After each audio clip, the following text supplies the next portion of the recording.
في الفلك المشحون وخلقنا لهم من مثله ما يركبون وإن نشأ نغرقهم فلا صريخ لهم ولا هم ينقذون إلا رحمة منا ومتاعا إلى حين وإذا قيل لهم اتقوا ما بين أيديكم وما خلفكم لعلكم ترحمون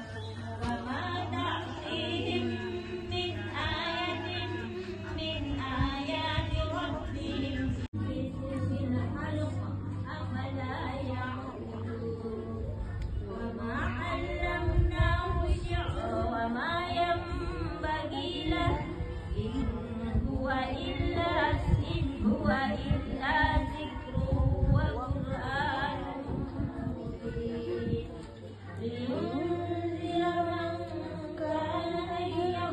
ويحق القول على الكافرين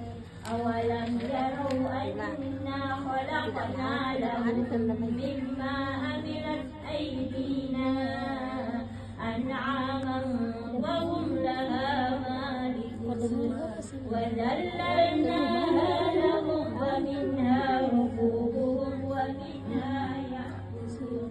ولهم فيها منافع ومشارب أفلا يشكرون واتخذوا من دون الله آلهة لعلهم ينصرون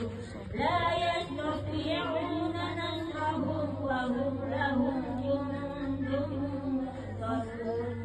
فلا يحزنك قولهم إنا نعلم ما يسرون وما يعلنون أولم ير الإنسان فلما بلغا مجمع بينهما نسيا حوتهما فاتخذ سبيله في البحر سربا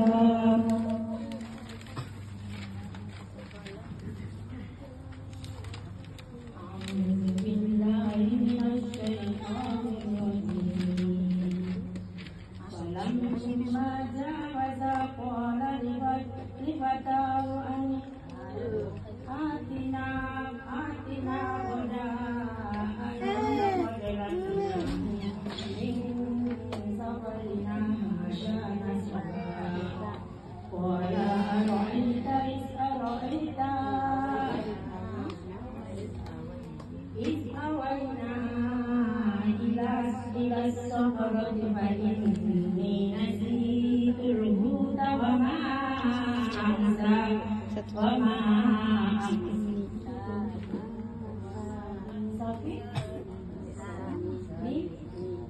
وما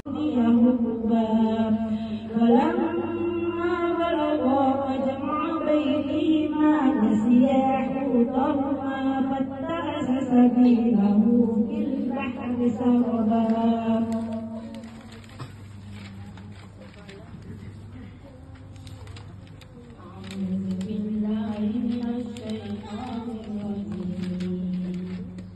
فلما جاوزا قال لفتاه آتنا غداءنا لقد لقينا من سفرنا هذا نصبا قال أرأيت إذ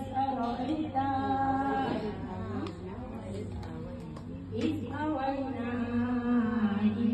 إلى الصخرة فإني نسيت الحوت وما